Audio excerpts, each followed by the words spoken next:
spending time on it. Really fascinating to see both the similarities and then the differences between the way they use their labs and the way we do. Well, go-goes, for example. How are you doing? Don't sit down. Good morning, sir. Good to see you.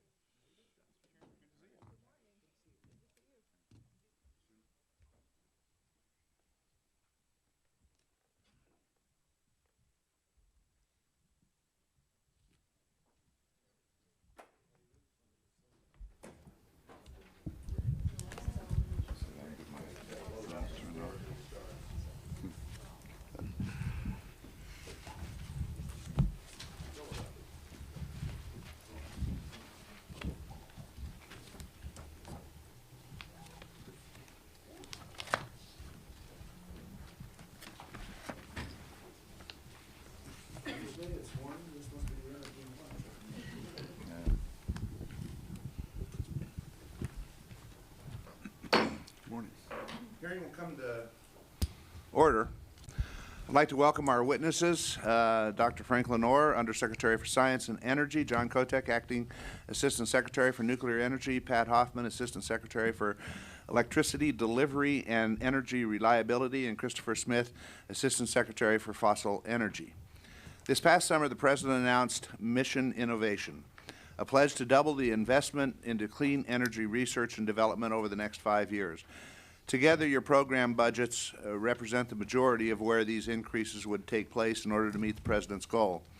And all of the above strategy would propose that all of the programs within the Mission Innovation category would receive a 20% raise each year in order to attain a goal of doubling clean energy research and development in the pledged 5-year period. However, that's unfortunately not the case. In fact, the EERE budget receives a 50% increase when comparing funds in the Mission Innovation category to last year's level. This generous and unbalanced increase is proposed while the budget request reduces nuclear's clean energy activities and drastically reduces total funding for fossil. In looking at the overall request, it's clear that Mission Innovation is another attempt by the administration to provide massive increases to the EERE budget at the expense of other applied energy technologies. A more balanced approach would fund emerging energy sources and support the reliable energy sources that we count on today. Each of you has an important role in managing and developing the future of these diverse energy sources. I look forward to hearing how your vision supports a balanced approach and continues to make investment in our energy future.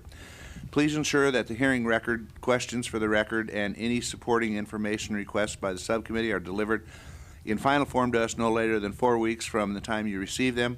Members who have additional questions for the record will have until close of business on Friday to provide them to the subcommittee office. With that, I'll turn to my ranking member, Ms. Kaptur, for her opening statement. Thank you, Mr. Chairman, and good morning.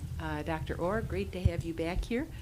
Secretary Smith again, and Secretary Hoffman, thank you for being here today, and Mr. Kotek.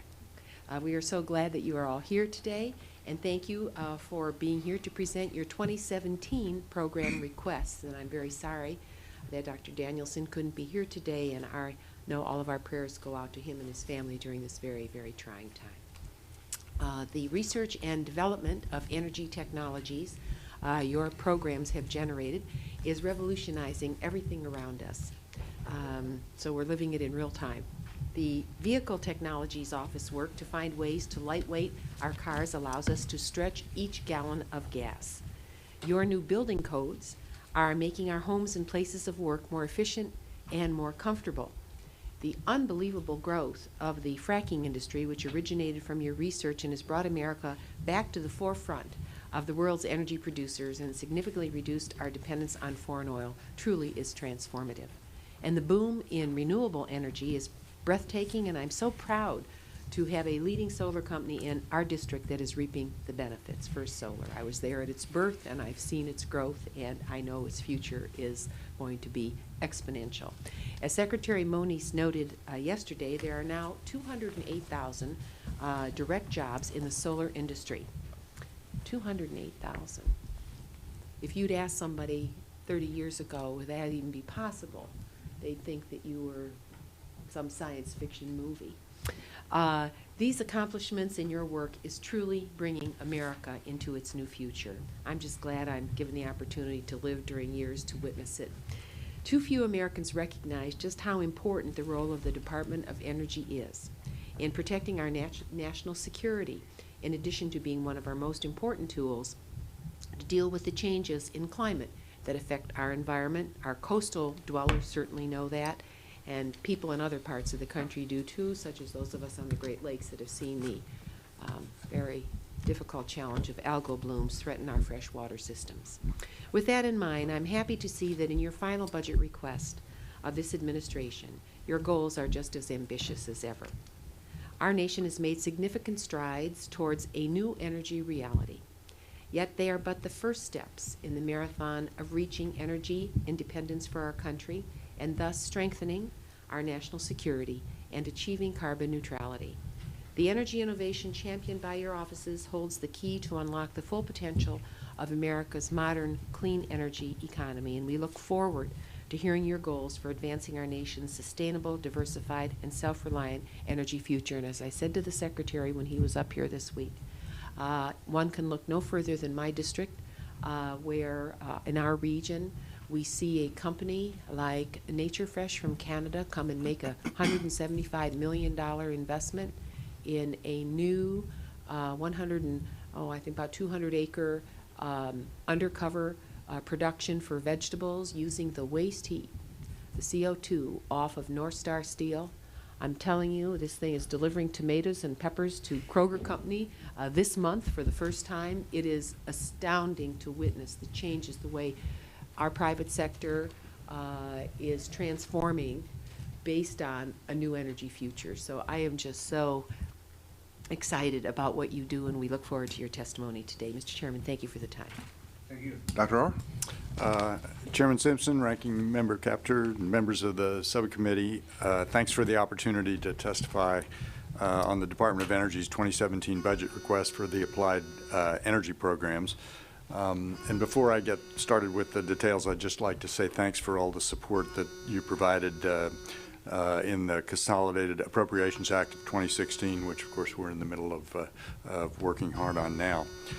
Joining me today, of course, are my colleagues. As Ranking Member Kaptur noted, Dave Danielson was called away for a family emergency, but the Deputy Assistant Secretaries are here with us, and if there are detailed questions, they'll be able to help us get past those.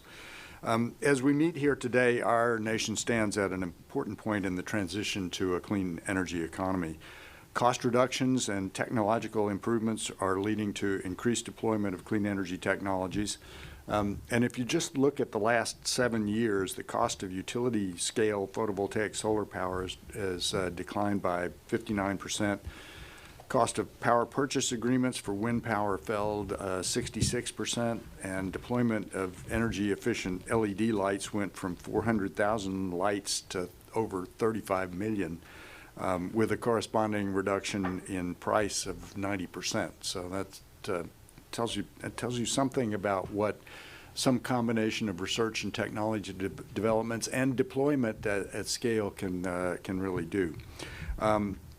Yet work obviously remains to enhance the energy security and U.S. clean energy competitiveness while we work on global climate goals at the same time. It's in this spirit that the President joined in an unprecedented global initiative across 20 nations to commit to doubling public clean energy research and development, known as Mission Innovation. And this is, of course, complemented by a private breakthrough energy coalition and no doubt lots of other investors as well. A private sector-led effort to mobilize patient capital to support clean energy technologies emerging from the R&D pipeline. It's an opportunity to bolster the innovation ecosystem that has been so productive for this country over the years. The Department of Energy's science and energy programs invest in all stages of innovation across a diverse portfolio of clean energy technologies. This work is aimed at fundamentally enhancing American economic competitiveness and securing America's long-term energy security in an environmentally prudent manner. The national laboratories are key contributors to this work, and they provide the nation with strategic scientific and technological capabilities that are very important to our future. The applied energy programs make use of the expertise that exists in the labs and, of course, strengthens it going forward. At the same time that they work with partners across government and industry to research, develop, demonstrate, and deploy innovative clean energy technologies. The Department's 2017 request takes the first step in our effort to double the clean energy R&D effort over 5 years.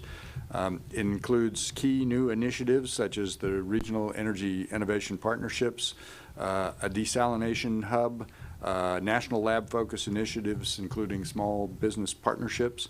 I'll also mention the request is built on technological foundations that came from our 2015 quadrennial technology review. I'm forced to advertise for that because it was a lot of work. and it actually, of course, has been hugely important as we thought about all the different ways we could invest the research portfolio. So it's based on a kind of an analytical, systems-based analysis that really did play an important role in our budget debates. The overall science and energy request is $12.9 billion, which is $2.8 billion above the FY16 enacted level. The applied energy portion of this request is $5.1 billion to advance the state of technological capability and enable a clean energy future. And as the chairman noted, this is a big part of what's counted in the mission innovation area. In fossil energy, this means continuing to develop our carbon capture and sequestration capabilities and improving the performance of natural gas infrastructure. In nuclear energy, we're moving forward on licensing small modular reactor designs, advanced reactors, and implementing the President's Nuclear Waste Management Plan with consent-based siting. I'm sure we'll talk more about that as we go forward. In the renewable space, this means continuing to work to drive down the cost of solar, expand the deployment of wind power, and take advantage of the nation's hydropower and geothermal energy resources. As I know the Secretary has noted for you a number of times, in the end, it's about driving down costs. So these energy is woven through every bit of the fabric of modern societies, and societies that do a good job on making the costs be low and be competitive will be ones that thrive going forward. New in this year is a 21st Century Transportation Initiative to scale up clean transportation R&D that involves some things that we've worked on already, but continues the effort on batteries, biofuels, and automation.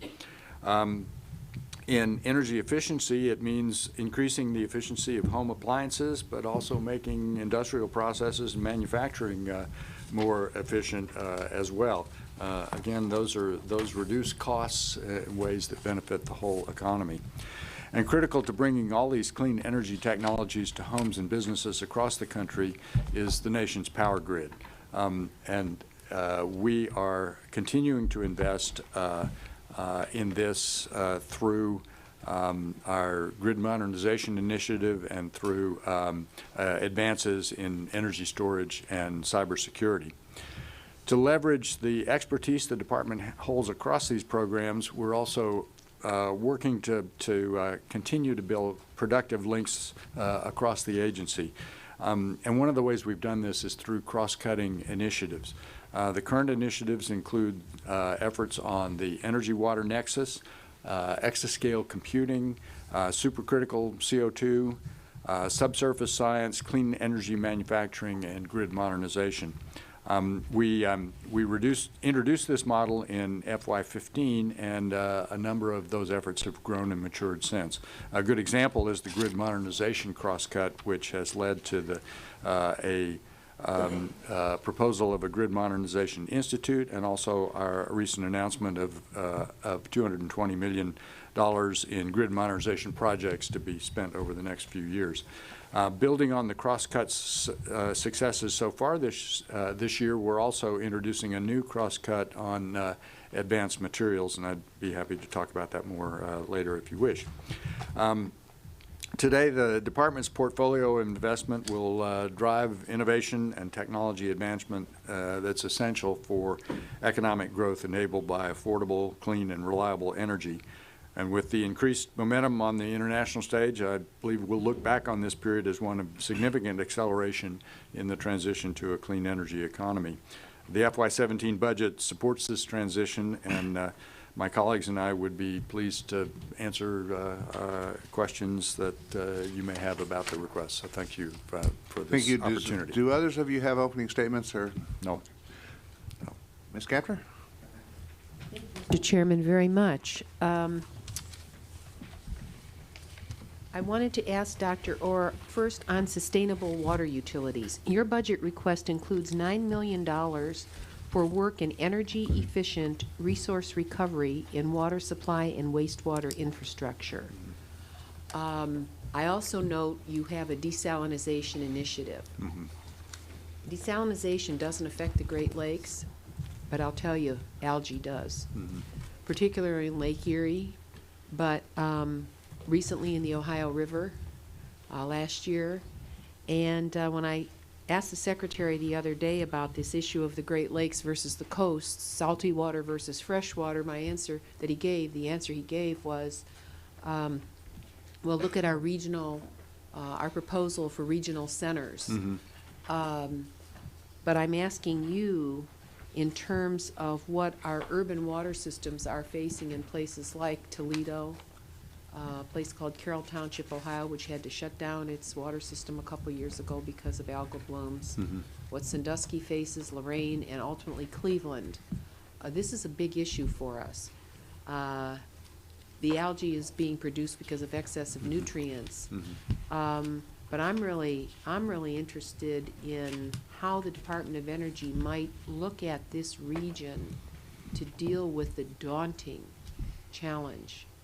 Certainly we'll see it this year, of a watershed that is being heavily impacted by algae, and where our utility plants are spending enormous amounts of money, not just on chemicals, but on electricity, to do what they have to do to provide pure water and, frankly, treat the wastewater. So my question is, for the $9 million for your work in energy-efficient resource recovery in water supply and wastewater infrastructure, can you outline what you are hoping to achieve with this funding? And if I could get you a little bit to think about the Great Lakes, I'd sure appreciate it. Yeah, we could actually have a good time with this topic for a long time, but I suspect our time will be limited. But I'll just say a couple of things. The one that this question of how we take water that, I mean, one extreme is kind of ocean water, but there's a lot of stuff in the middle. There's produced water from the Utica Shale in Ohio that's less saline than ocean water. There is you mentioned the wastewater treatment area.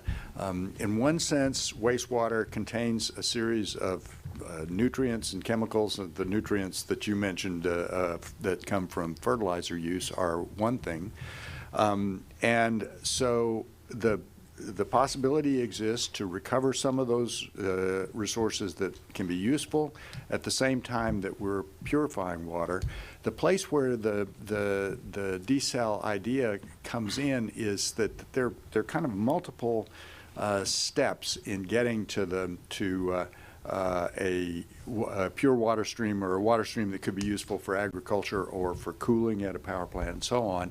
And we're really trying through this initiative to look at each of those pieces. So particularly the water that is in preparation for that might come from wastewater or non-traditional water, dealing with the energy requirements that are in the wastewater streams as well. Those all really fit in this whole question of how we use energy and water together. So I think they're very much in the purview of the energy water nexus. This isn't under your energy water nexus initiative. This is a separate. Yeah, but I'm actually making the argument that they really are connected. Yes. because the way I mean, right now, if you just take the ocean water as one thing, you can there's plenty of water, but you spend energy to get the salt out of the water. And that's really true of any other material that's in the water that we don't want to be there, yes.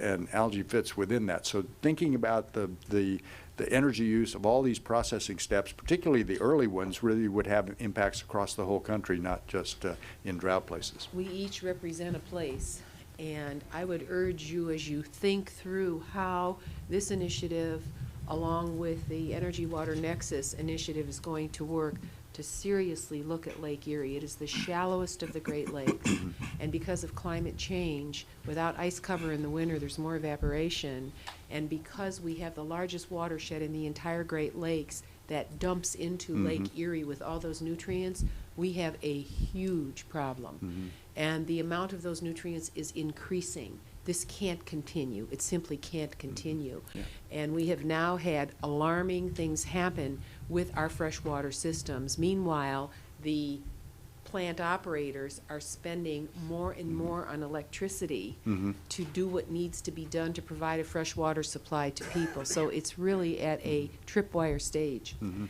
our and part of the country. This is actually a place where I actually do agree with the Secretary that one of the ideas behind the regional efforts to understand the combinations of energy and water use is really because there are these differences. There are the specific applications that you're talking about are ones that involve a combination of energy and water that's quite different from what might exist in Arizona, for example. So the regional focus in those modeling efforts is a chance to look at those kinds of problems. A lot of what I've read about algae, usually what goes on is they have to produce new algae to create fuel, where you're looking at biofuels. But here you've got this stew pot that's already out there. I don't know whether we can collect those materials. That's another issue. But I'd like to stop them from flowing into, we actually need to arrest them from flowing into the lake. Yeah, we probably want to look at the upstream fertilizer use too as another way to get at some of the same problems. And the resource recovery issue, which you kind of hinted at, I read an article recently about phosphorus over the next, already we're in a phosphorus deficit situation globally, and what it's going to require would be phosphorus recovery in order to help gear into an area here that needs a bit of refinement maybe on the second round. You can talk a little bit more on how you view the energy water nexus, what progress you've made since it was first discussed in the 2014 report, and I'll wait for the second round to do that. Okay. Thank you, Mr. Chairman. Thank you. Thank you, Mr. Chairman, and good morning, everyone. It's good to see you all again, and I appreciate all the kind words in our earlier visit about Oak Ridge. And I represent the 3rd District of Tennessee, and I'm going to start with you, Ms. Hoffman, because Chattanooga is also very large. Ms. Hoffman, I was pleased to hear of your visit last week to the Oak Ridge National Lab for a roundtable discussion on the Department of Energy's grid modernization initiative with a number of electric power officials from my congressional district. I was particularly glad that you met with representatives from both Chattanooga and Oak Ridge and other localities in between. Could you please talk about the grid modernization initiative, both the challenges and opportunities for our country? What lessons have been learned from the partnership between Chattanooga, the Electric Power Board with its smart grid, Oak Ridge National Lab, and the Department of Energy, ma'am? Thank you very much, Congressman. I really do appreciate it, and I did enjoy the visit to Oak Ridge and having a roundtable discussion with a lot of stakeholders in the region. The Grid Modernization Initiative is a strategy that the department has pulled together looking at the integration of renewable resources, energy storage, microgrids, data integration. And one of the things that we're trying to do is work very closely with the regions where they're at to how they can expand some of their capabilities in advancing the grid activities. Some of those include partnerships with buildings and looking at the data and how the data can improve the efficiency and the operations of the electric grid, but also looking at how it can improve better customer services. So some of the activities in the regions, the importance of the grid is very apparent with the Electric Power Board of Chattanooga and some of the projects that they're looking at from a microgrid point of view, as well as their data integration for reliability and resilience. Thank you so much. Mr. Kotek, the Small Modular Reactor Program will help promote our leadership in the use of nuclear power worldwide and represents a significant investment in first-of-a-kind engineering for small modular reactors in the United States.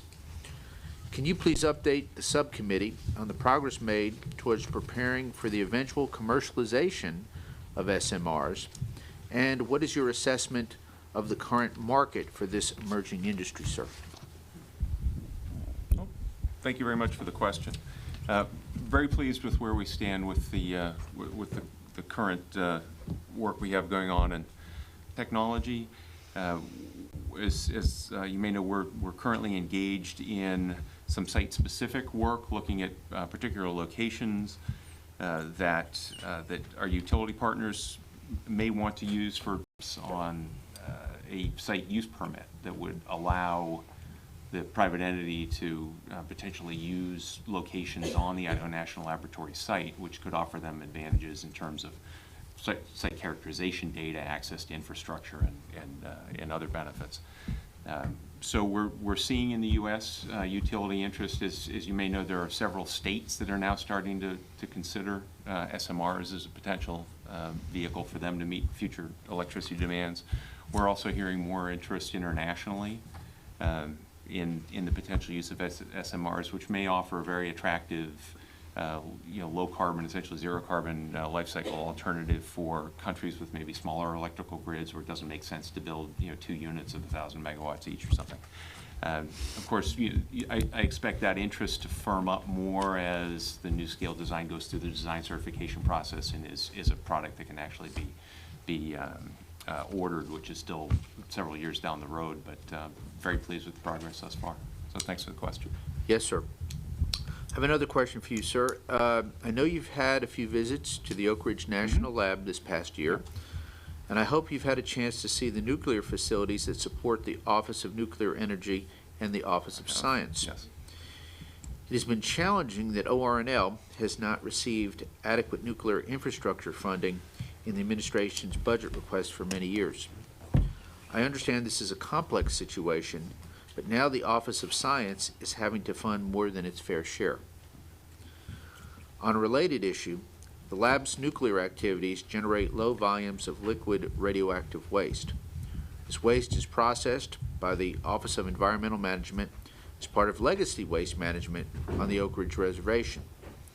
I'm told the systems used to process this waste will be decommissioned, and this will require ORNL to develop and operate a new radioactive liquid waste treatment system. If this system is not operational by 2020, ORNL's nuclear missions are at risk due to the lack of a waste disposal capability. Is there a path forward on this problem, sir? Yeah. Thank you, sir, for the question. And I think everything you just talked about really touches on the question of funding for those facilities. Of course, that has been an issue that we've dealt with both this committee and your counterparts in the Senate on over the last couple of years. This year, we've got, I believe the number is $26 million in the Office of Science budget up from, I think it was $12 million in last year's request. So there's been an attempt by the department to address the funding challenges there. With respect to the question of fair share, as an example, what we call the doors open costs for the facilities, the Hutzel facilities we have at the Idaho National Laboratory, we fully fund those out of the nuclear energy budget, even though NNSA, science, other programs might use those facilities. They'll pay for the incremental costs of their programs, but in terms of the base operating costs for, said, doors open, waste management, et cetera, those sorts. So I think it's fair to say we've taken a similar approach here with the facilities at Oak Ridge, and including that in the science budget. But that's, I think our science counterparts are here this afternoon. Is that right? Yes, we will be back. They may have more they want to add on that subject at that time. But thank you. Thank you, sir. One final question. Dr. Orr, I'd like to talk about the success of the manufacturing demonstration facility at ORNL. They're doing a terrific job and have attracted a number of businesses that are coming to work and solve big manufacturing problems. The Department of Energy budget goes into some length about mission innovation for clean energy. The budget proposes this as a new initiative to establish regional innovation partnerships called Regional Clean Energy Innovation Partnerships. Can you please tell me how the Advanced Manufacturing Office and the MDF might fit into this initiative? With the lab in the University of Tennessee, the MDF, and the Advanced Composites Institute, we already have a lot of regional capabilities. How would these play into the proposed initiative, sir? Well, we will certainly continue the very successful effort that's in the advanced manufacturing arena, and the composites group at Oak Ridge is, is a prime example of ways that you can take the scientific capabilities of a place like Oak Ridge and make them available and build an ecosystem around them. The regional partnerships overlap in some ways and not in others, but the idea there is that if you take assets like universities and entrepreneurial communities and national labs that are distributed around regions in the country, that they will look at the combination of energy challenges and opportunities that they have, and those challenges and opportunities will be different depending on where you are. If you're in Maine, then maybe it's wind, offshore or not, and a whole variety of approaches that fit in the area there. If you're in Southern California, it's a different energy challenge and a different set of opportunities to deal with, and a different set of assets to put to work. The idea would be to create some nonprofits that would manage a local energy ecosystem research effort that would benefit that area and would undoubtedly have benefits beyond as well. But to take advantage of both the heterogeneity around the country and the creative juices of all the people that can work on things that matter for their areas. But we'll still continue to invest in things like the Advanced Composites Institute, because those have their own ways to contribute in a more specific way. The regional partnerships would be technology neutral in the sense that they would go beyond the specific application. Thank you, Dr. Orr. Mr. Chairman, I yield back. Thank you all for being here. The DOE's Weatherization Assistance Program is a critical program that helps low-income families retrofit their homes to become more energy efficient, ultimately reducing the cost of their energy bill. In fact, a DOE evaluation of the Weatherization Program found that a single-family home saved on average $283 per year. Meanwhile, DOE's Building Technologies Program works to advance technologies and practices to make buildings in the U.S. more energy efficient. To ensure that beneficiaries of the Weatherization Assistance Program are receiving the most up-to-date and effective building technologies, does collaboration exist between the Weatherization Assistance Program and DOE's Building Technologies Program? Indeed, one informs the other, and we're certainly in wanting to do the best job we can in terms of both providing efficiently, and at the same time taking advantage of what we've learned how to do this across the building space. Kathleen, do you want to add anything to that?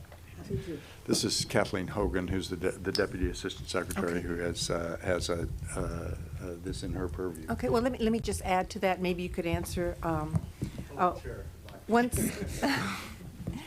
Once the Building Technologies Program identifies effective technologies, how quickly are they introduced into the market, and how are they adopted by the Weatherization Assistance Program?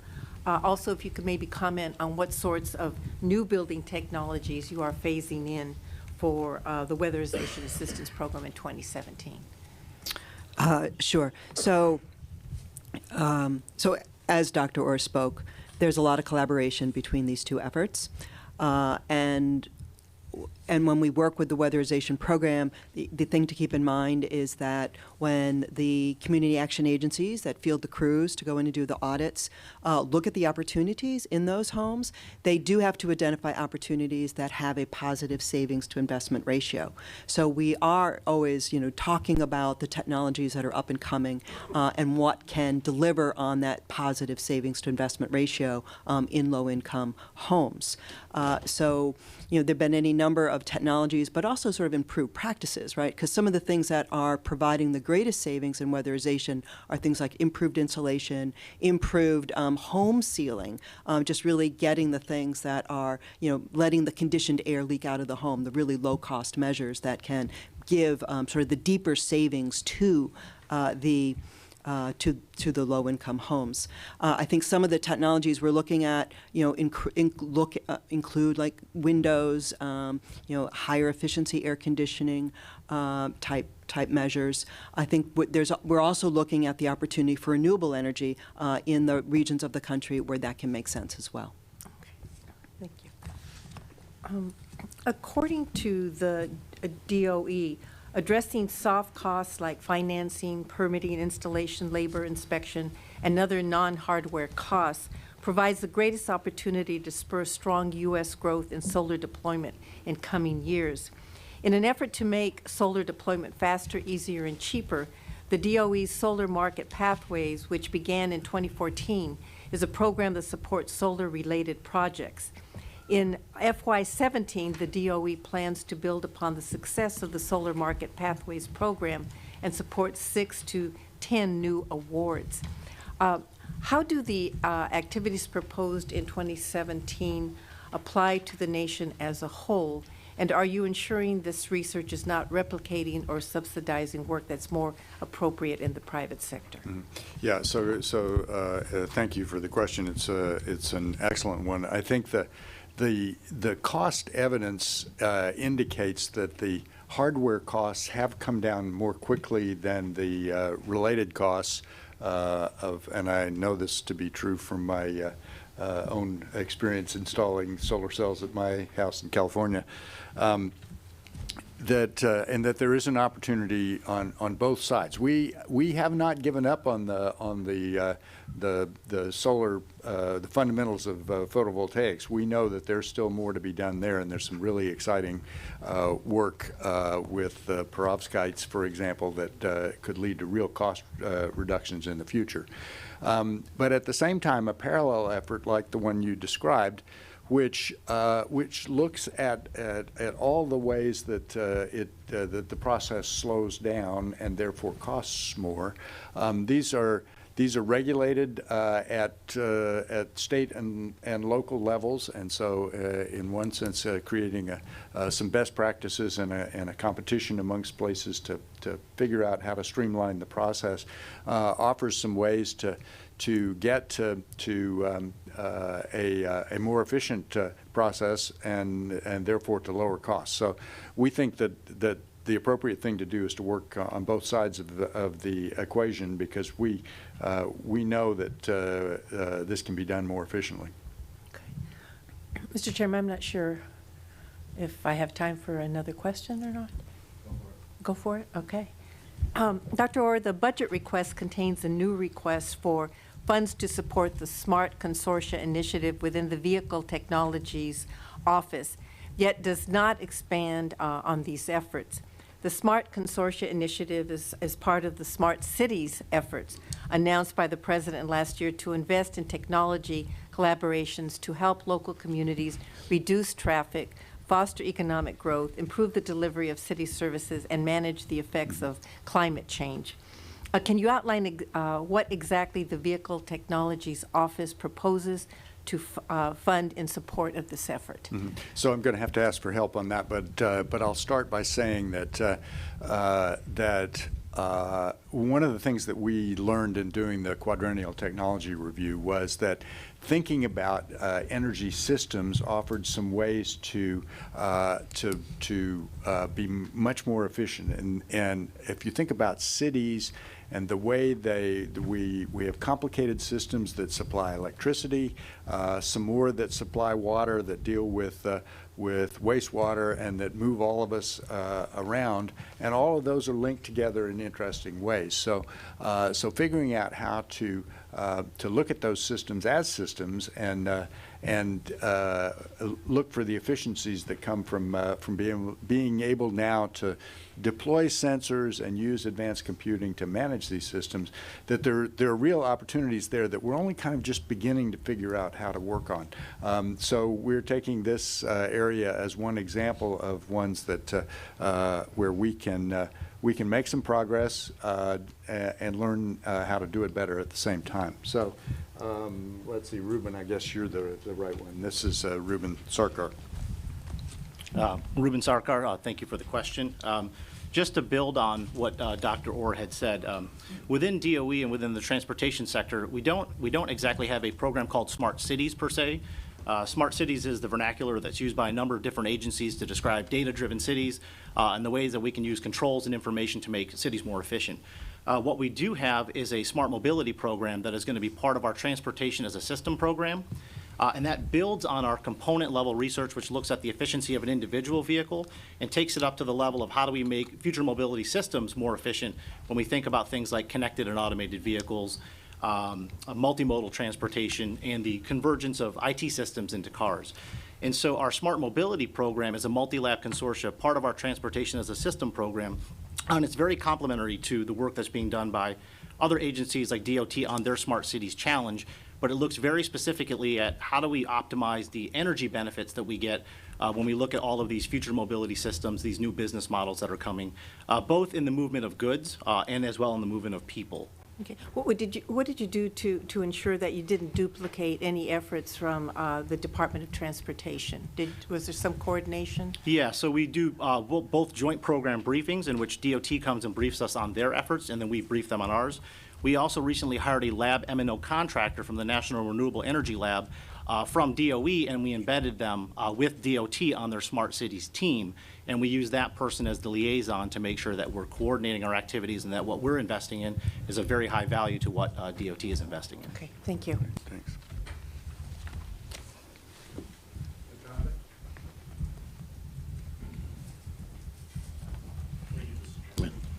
And welcome. Dr. Orr, I have a question about energy efficiency programs, and much of the focus on energy efficiency goes towards large power consumption devices such as appliances and motors through the Energy Star programs. But the proliferation of consumer electronic devices means their energy consumption is adding up to a very significant level, especially if you go global. Furthermore, the vampire devices that continue to draw power even when they're not in use are adding to consumer utility bills and our overall energy usage as well as our resources. So what is your office doing to address this ever-growing concern that I have? And then with regards to energy efficiency and manufacturing, saving energy can not only reduce costs but also reduce climate and environmental impacts. What is your office doing to help the nation's small and medium-sized manufacturers to become more efficient?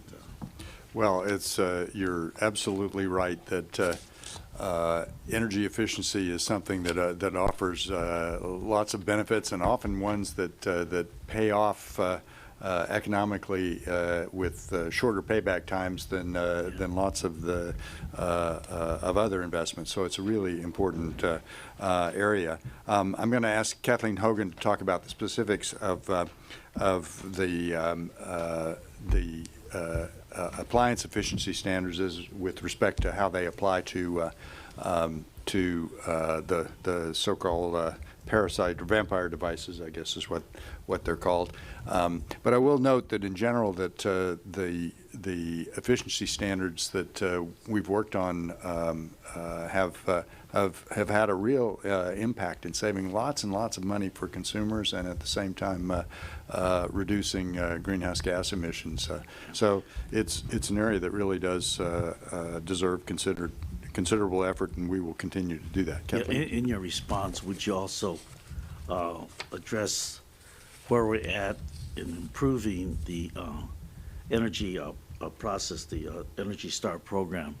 Because I think that there are ways that we can double the efficiency, but I don't know where we're at and what needs to be done, whether it's going to be industry-driven or energy department-driven. Well, the one thing I would say there is that in establishing the energy efficiency standards, we actually do work quite closely with industry. It's a process that Kathleen can describe in more detail. Yeah, terrific. So as you point out, this is a big problem, and one of the reasons it's a big problem is because there's so many different types of devices that are out there. So you're always looking for the common elements where you can find energy efficiency opportunities, and that's really where the appliance standards have come into place. We've had appliance standards for external power supplies, so things that have that power supply element. We can work with industry to find the appropriate standards there. We also have an ongoing rulemaking for battery chargers, sort of another area to look for improved efficiencies.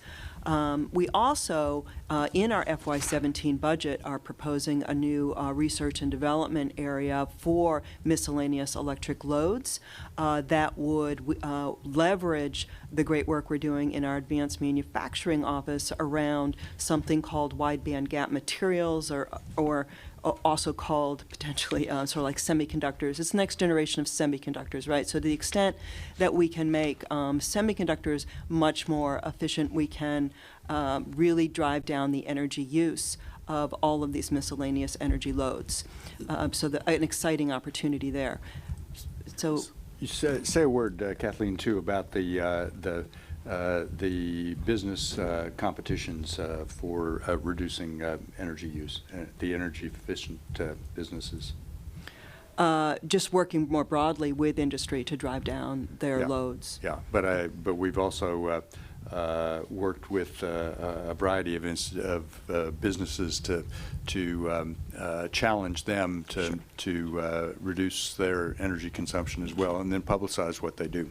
So perhaps through the chair, I would request that we can get together and sit down and go through the myriad of efforts that's going on, and also maybe look at converting that into cost savings in terms of the kinds of fuels that is necessary to generate, that would be saved because of this efficiency. I have a question on waste to energy, Dr. Orr. Mm-hmm. My district, the Zero Waste Energy Development Company operates the first large-scale commercial dry fermentation and aerobic digestion facility in the United States. This facility can process 90,000 tons of organic waste per year. That's just about wet waste, and generates about 1.6 megawatts of clean energy. Now, this type of facility not only keeps tons of wet garbage and green waste out of landfills, but also diverts mixed construction waste and debris for recycling and reuse. Replicating this innovative approach to recycling and landfill diversion will move our country to a more sustainable future. Can you explain to me how DOE intends to help both maintain our existing WTE infrastructure and capitalize on the potential of the WTE technology in meeting the nation's renewable energy and GHG emissions goal? Well, I can't explain it to you, but I bet one of my colleagues can. I would just say that that being able to do that kind of thing, this is a kind of putting together of technologies that offer combinations. So they're kind of hybrid things that really do. It just is a credit to a bunch of smart people. So, but Ruben, can you help us on this? Okay, yes, Ruben, in our smart guy, huh? In our bioenergy program, we have included both municipal solid waste as well as wet waste streams. as part of our feedstocks that we're having for our next generation pilot and demonstration programs that will be coming soon. And so we have biosolids to biopower represented in the next pilot and demonstration programs. Well, we have one already established. How do we go about replicating and scaling up this kind of a process where they're actually doing 90,000 tons a year, and that's only a portion of our city. And if we can incentivize or create more programs like this, we generate a process where we avoid landfills, filling in bays, avoiding smell and odor and things like that. Is there a place where we can go to use this as a use this as a example of, for replication? Yes, and maybe just so I can clarify, our integrated biorefinery program, which is part of our demonstration and market transformation program, will be conducting both pilot and demonstration scale plants. So taking things from lower scale, less integration, and moving them up into larger scale facilities. And the goal is that demonstrating at higher scale will then lower the technical risk and will provide access to more bank financing or financing through the loans program. And our goal is that once you demonstrate the lower risk of the technology and the viability, then you're able to then replicate those plants at larger But if we're able to do that already, what's the next step? Within the bioenergy program, we fund only up through the demonstration scale facilities and not all the way into the commercialization phase for plants. I can follow up and get you a more clear answer. Yeah, and I would just say that, in the end, it's about cost. So continuing to work to reduce costs means the ability to deploy more widely, that when municipalities see that it's in their interest to do this, they will. Through the chair, if I may, can we invite you to come down to the district and look at this so you can help me articulate better how we do this, or replicate this throughout the other communities in the near future? We will look to figure out some way to do that. Thank you, Mr. Chairman. Mr. Calvert? Thank you, Mr. Chairman. I apologize. I'm late. We're having hearings around here everywhere, so at the same time, but we can't help that. But I have a couple of quick questions.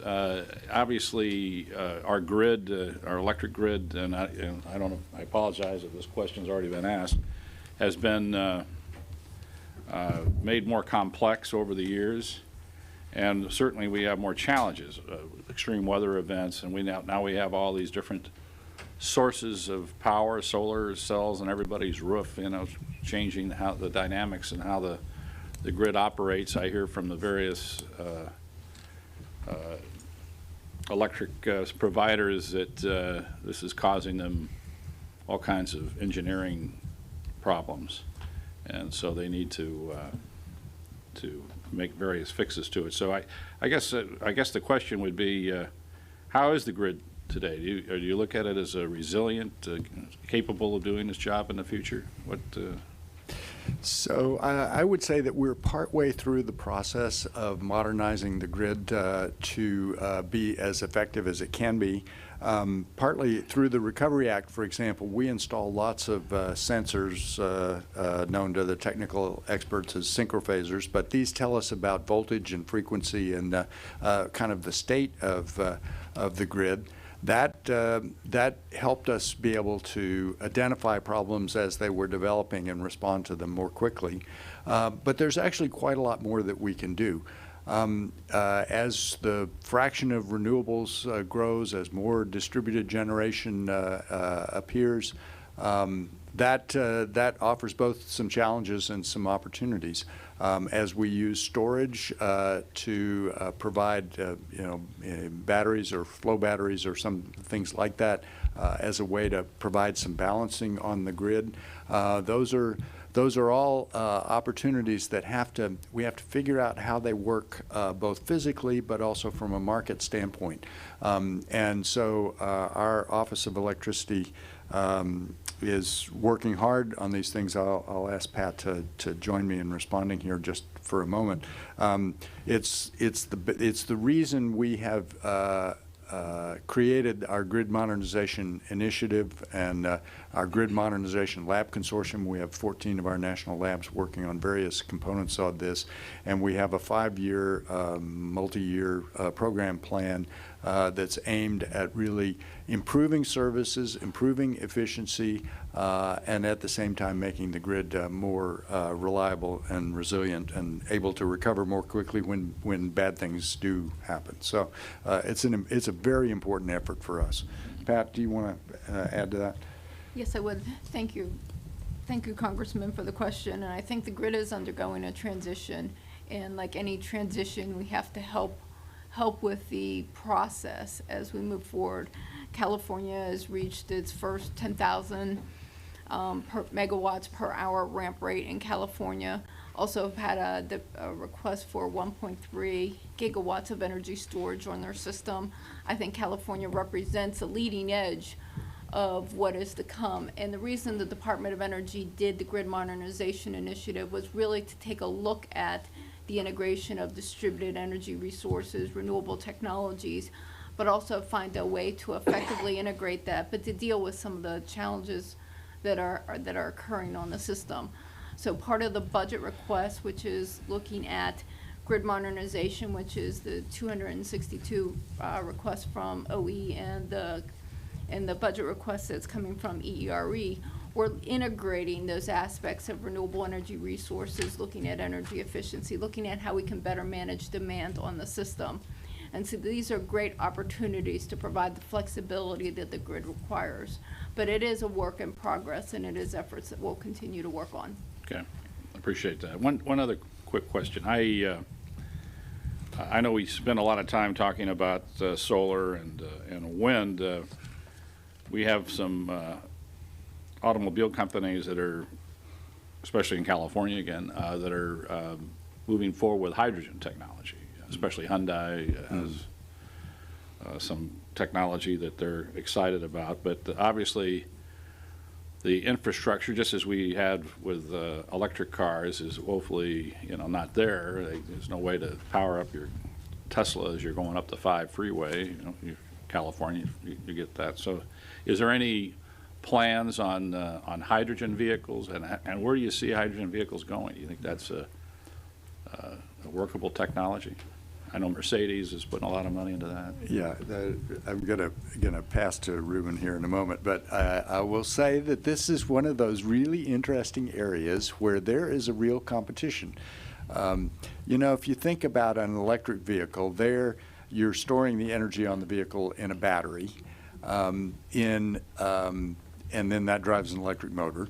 A fuel cell vehicle is one where you store the energy in the hydrogen, and then put that on the vehicle, and then use a fuel cell to convert that into electricity to drive the vehicle. So there are competing technologies.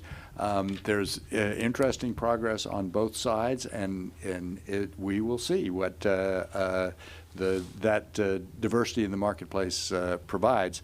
There are now charging stations are appearing around the country. I would say overall on the hydrogen side, they're probably more limited on the hydrogen side for now than the electric side, but it's definitely a competition. Ruben, you want to add to that? Yeah, I'll just build on it a little bit. As mentioned, hydrogen builds on an electrified platform, so there's benefits for electric vehicles as for hydrogen.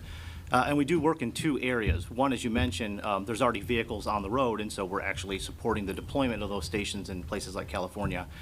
Through our H2 USA public-private partnership, we have about 45 companies and agencies involved in developing the expeditious process for rolling out those stations in places like California. And for some examples, working on safety codes and standards, trying to get standard reference designs for stations. We've developed equipment that can qualify stations very quickly and enable us to actually deploy those 100 planned stations much more rapidly. And then on the research side, we continue to drive down the cost of fuel cell systems on vehicles by lowering the amount of precious metal catalysts and things that we have on board the vehicle, and at the same time lowering the cost to store hydrogen off the vehicle. at stations. And then lastly, the biggest nut that we're working on cracking is renewable hydrogen from advanced sources. We already can make renewable hydrogen from solar and wind today. And if we can push down the cost further through advanced water splitting technologies, you have an opportunity to really deeply decarbonize transportation. And so we work on it both in the deployment side with the cars today, as well as on the long-term research side. Good. Thank you. Thank you, Mr. Chairman. Thank you. Okay, let's get into some stuff. First, let me ask, following up on what Ken was talking about just a little bit on the grid and modernization of the grid, all of the discussion here today is, and I know, Pat, we talked about this out in Idaho, so you'll have to re-explain it to me. We act as if we own the grid. We don't. Grid's privately owned, private utility companies. What's our role in this, in helping modernize the grid? When you say, oh, we're part way, what do you mean we are part way? Does that mean the private sector is part way? And what is our role in helping the private sector do this? And I understand there are, you know, BPA and TVA and some of these things, but to a large part out there, I mean, the line that comes to my house is owned by Idaho Power. You're exactly right that it's complicated. The players range from utilities that generate the electricity in both investor-owned and the regulated utilities. There are the wires themselves, and the transmission, and then the distribution system, which is often can be owned in separate ways. And then there are the regional balancing authorities that make sure that there's enough generation on the grid and that the whole thing is operating and stable. You're absolutely right that we're not the regulator. But in some ways that gives us a way to be a convener for the conversation amongst all these players. And there are regional differences and some significant efforts going on to understand how it should work in particular markets. We can participate in all those conversations in a way that's harder for FERC, the Federal Energy Electricity Regulatory Commission, to deal with, or the state public utilities commissions. We can help conduct that conversation, and we can do research on the components that they need to do all this at the same time that we recognize that it's maybe the only thing that's more complicated in its regulatory approach is water, I think, because that goes right down to the community level. But nevertheless, I think it's both an opportunity for some experimentation and some demonstration of what we need to learn, and a challenge as we figure out how to make it all work together. Pat, correct whatever I said that was wrong. Thank you, Mr. Chairman, for the question. With respect to the grid, yes, it is owned majority by the utilities and other entities out there, and we don't own the grid. The issue that it comes down to is, how do we invest in new technology while minimizing risk for those entities? So there are a couple things that as utilities are looking at the integration of whether it's wind, it's how do they evolve their system to be able to keep pace with the demands of the new technologies that are coming on the system. So a couple things. With respect to grid technologies, we want to help reduce the cost of the technology. We want to de-risk the technology so that the grid operators can install these technologies more cost effectively based on ratepayers and consumers' interest. But ultimately, it's up to them to install it. It is up to them to install it, but we can help bring down the cost and we can bring down the risk. The other area is that the grid is a network system, that Idaho Power is connected to the Western Interconnect, and there are issues that would affect Idaho Power would affect the rest of the Western Interconnection. And so how do we look at those systems issues from a wider area so that the utilities can advance their technologies but also be a part of the system so that they don't affect the rest of the system as they invest in these technologies. So those are a couple of things that the analytics that we do support where technologies can be best placed on the system, the value of the technologies, and how we can improve the resilience of the grid writ large. Tell me about the Grid Modernization Institute. What exactly will it do? I think you've requested $14 million for that in the budget. So thank you for the question. The Grid Modernization Institute is a core part of our mission innovation area with the office. But what we would exactly like to do is focus on high-risk components that we need to have manufacturing in the United States to support. I know that at least some of the numbers that I've seen is the utilities will invest probably close to $1 trillion over the next 20 years in upgrading components on the electric grid. What we would like to do with the Manufacturing Institute is take a look at some of those high-risk, difficult to manufacture components and focus the Institute on investing in manufacturing for those type of devices or components. For example, one might be magnetic materials to help with cores and transformers. Transformers are a very difficult component to manufacture. We need more transformer manufacturing in the United States. Another area might be in the wires, the transmission and distribution wires of low resistivity materials, so that we can actually get additional capacity and more efficiency in our transmission and distribution system. So those would be the efforts and the topics. We would run some workshops to fine-tune whether this is the best topic, but this is just an example of some of the things that we But you'd would do look at. research into those arenas? Yes. Okay. Mr. Smith, not to leave you out of this conversation, since fossil fuel seems to be the major source of energy in this country, let me ask you a couple questions. Your office proposes to increase the STEP program, which seeks to realize more efficient electrical power generation from the use of a supercritical fluid in the generation process. The increase would fund initial design and construction of a pilot facility to demonstrate the use of this fluid. Due to the more near-term deployment of this technology in the fossil energy field, the STEP initiative has been managed out of your office. However, coordination efforts are still ongoing with the Office of Nuclear Energy and Solar Energy Office in the EERE. Can you update the committee on those coordination efforts and describe how they are incorporated in the long-term plan in this technology? Well, thank you very much, Mr. Chairman. So in Dr. Orr's introduction, he talked a little bit about the cross-cuts, the cross-cutting initiatives that cut across the offices within the Department of Energy. So this is actually an excellent example.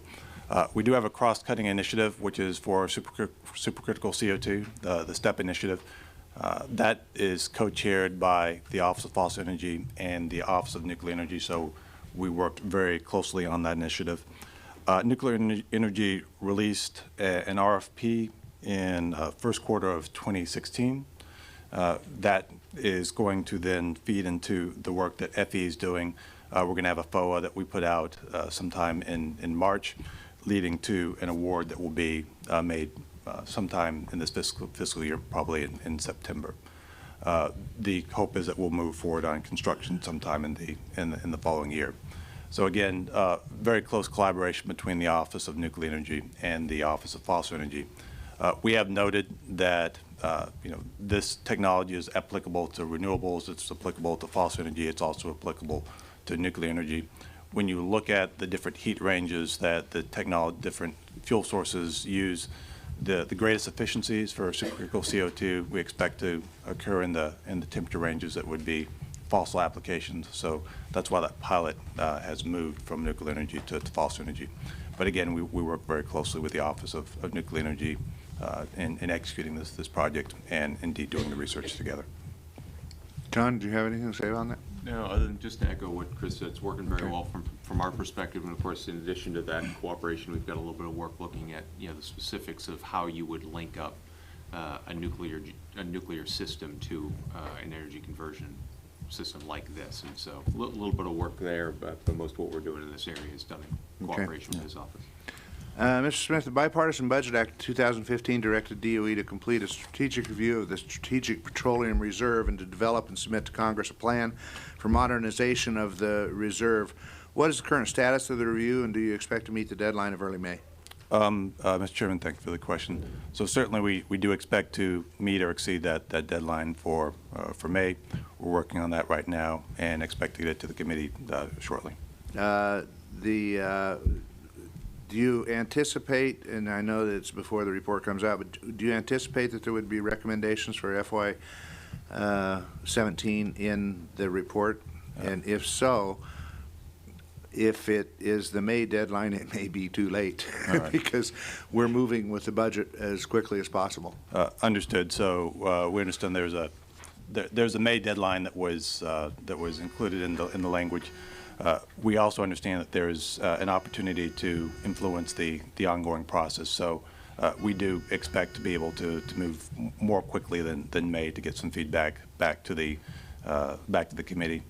In fact, that process has started within the Department of Energy and our collaboration with OMB. So that's ongoing in real time as we speak, and we expect to be, as we noted in our congressional justification, we expect to be submitting an amendment to our budget very shortly. Okay. The Bipartisan Budget Act of 2015 established an Energy Security and Infrastructure Fund. That authorization allows Appropriations Acts to direct the sale of up to $2 billion worth of oil from the reserve and to use the proceeds for the construction, maintenance, repair, and replacement of strategic petroleum reserve facilities. The budget request does not include use of this authorization, however. The budget request includes an increase of $45 million or 21% for the Strategic Petroleum Reserve. It is described as necessary to address the backlog of major maintenance activities. Have we said why did we not use the fund that was created to do this in the budget request? So there's two areas that we're looking at funding. Our base budget, including the additional $45 million, which is to handle deferred maintenance, which we see as being essential for the immediate operation of the Strategic Petroleum Reserve. So this is the ongoing maintenance and deferred maintenance to ensure that the petroleum reserve is able to operate as is intended. In addition, we're expecting to submit an amendment to the FY17 budget, which would be for modernization of the SPRO, of the Strategic Petroleum Reserve. That would include life extension, and that would also include modernization of Somebody's calling bull on that answer. No, I'm just kidding. I'm just kidding. That was very distracting. Right? That's wind energy, yeah. But that would also include the modernization of docks and to increase the distribution capacity of the Strategic Petroleum Reserve. That's the scope of the work that would be included within the budget amendment. Okay. Yeah, a simple way to think about this is that we need to keep the darn thing operating in order to sell the oil that it takes to generate the income to do the big fix. Okay. Mr. Kotek? Haven't called you that in a long time. Has he called you worse? Yeah, way worse. No, I've never called him worse. I just known him for a long time. What's the general health of the advanced test reactor in Idaho, and has it adequately been funded to provide maintenance and upgrades necessary for it to last? And what projects and upgrades to the ATR are still outstanding but are not proposed in this year's budget request? Thank you, sir, for the question. And of course, the ATR is central to both my programs in the Office of Nuclear Energy and to the work of the Office of Naval Reactors. One of the first things that I got into deeply when I came back to DOE about this time last year was to ensure that we had a plan in place to adequately invest in the long-term safe and efficient operations of that reactor. Both we and the Office of Naval Reactors see a need for that facility out till the 2050 timeframe. And so what we've done is we've worked cooperatively with the Office of Naval Reactors and with the laboratory to put in place a 5-year rolling strategy focused on improving the reliability and predictability of ATR operations. We, of course, the Congress in the fiscal 16 budget provided additional funds beyond what we had already requested, which we will use to accelerate some of the work that we had identified in that plan. We have, in our request for this year, fully funded. The activities that we had identified to be conducted in fiscal 17 as part of that plan. Of course, the increase that we received in fiscal 16 came after we had put the 17 plan in place, and so we'll push some things out, but it's a high-class problem to have. And so we'll work with Naval Reactors and with the contractor to ensure that that those funds are spent efficiently and on the highest priority issues facing the long-term safe operation of the ATR, because it's just essential to a wide range of DOE missions. Okay. In this year's request, the Integrated Waste Management Systems account is proposed to fund 2 distinct activities: storage and transportation R&D and consent-based siting activities. In previous years, the focus of the Integrated Waste Management Systems account was on a generic research and development applicable to Yucca Mountain and other waste solutions. Does this new proposal still maintain this focus, and how much of this research and development applies specifically to Yucca Mountain, and how much applies to an interim storage facility? Thank you, sir, for the question. The $76.3 million we have for integrated waste management system is roughly split 50-50 between activities focused on consent-based siting and then work on nuclear fuel storage and transportation, which would be applicable regardless of what site was chosen for the ultimate storage or disposal of fuel. Of course, we don't have anything specifically tied to Yucca Mountain in our request, but we are looking at being ready to transport fuel, for example, when we're in a position to start moving fuel, for example, from shutdown plant sites to consolidated storage, which, of course, we've set as a priority.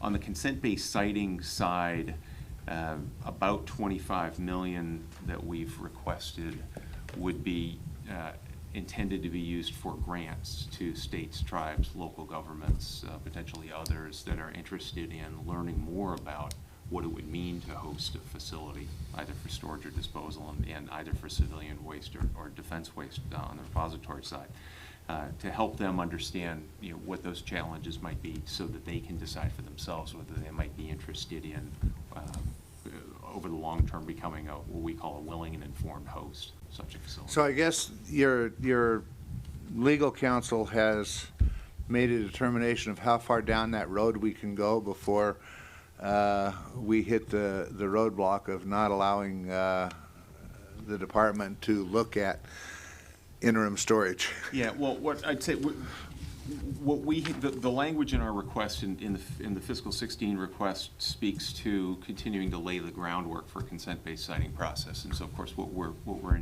embarking on now is a series of public meetings and other activities designed to get input on, again, from states, tribes, local governments, others, as to what should be considered in the design of a consent-based siting process.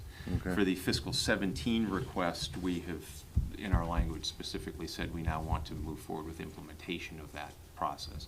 Of course, there will, as you point out, there is the need for new legislation to do a number of the things that we have included in the administration strategy, assured access to the waste fee and fund, setting up a new organization, which has been an independent organization for the waste program, and other things. Well, and I will just say I'm not opposed to that. We're going to have this type of thing regardless of what happens with Yucca Mountain. So, we got to face that reality at some point in time that we need a facility, more than one facility, as a matter of fact. So, Ms. Capter?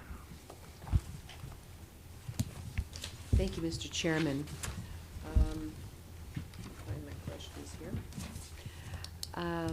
I wanted to go back, Dr. Orr, to the issue of municipal utility systems and ask, do you or any of your colleagues have any example at DOE of where the department has worked with a local municipality to make their energy use more efficient by reducing their energy costs for water and wastewater treatment, and in doing so, integrating the full range of Department of Energy technologies that might involve new conduit, grid modernization, on-site installation of renewable energy technologies, including sensors, and implementing wastewater resource recovery so that we can recover essential elements such as phosphorus in the organics that result at the end of the treatment process. So do you have any example, literally, where the department has put its full weight behind transforming a community's utility system? Well, it's an excellent question, and I need to ask for some help. Who's, Kathleen, are you on the hook for this one? Yes, so Kathleen Hogan. So we have a number of engagements where we are assisting states and municipal governments through a variety of programs that we have focusing on their water treatment and wastewater treatment to improve energy use. So one very applicable technology is combined heat and power, right, where you can get the biogas recovery from anaerobic processes, trap the energy, use it on site, and get substantially reduced energy bills for that wastewater treatment facility. We also have been working through our renewable energy program and have some solar applications. And I think, as you're highlighting, that's not necessarily the full soup to nuts type of thing that can happen at a wastewater treatment facility, but we are trying to think through, as part of the energy water nexus, what would be a fuller suite of opportunities as well for the Department of Energy to engage in, as well as with our partner agencies. So certainly EPA would have an important role in these types of efforts. So we have some of this thinking underway. Well, first of all, thank you for the fine work you do, and I hope you keep thinking along those lines because, and I said this to the Secretary, but one thing I've noticed, I've served on almost a majority of the subcommittees of the Appropriations Committee in my career, and one of the startling facts for the Department of Energy, as critical as your work is, I have found a remarkable lack of sensitivity to place, and your authorizing legislation probably doesn't give you full weight in that regard, but I have found lots of separate programs but no integration, and certainly at the community levels at which we work. So I think Congressman Honda was referencing some issues this morning. I think the chairman was, and I think your department has in some ways been cordoned off from that kind of thinking to relate to regions and places. I think you have a lab perspective, which is critical for the work that you do, but it's a little bit hard to integrate your programs, and I don't think it serves America as well as it could. If you need additional authorizing power, let us know, but I think when you create something like an energy water nexus, that gives you the ability to integrate. Along those lines, let me also ask about the weatherization program. Congresswoman Roybal-Allard asked about the program. Again here, do you have any examples of communities that have benefited from weatherization assistance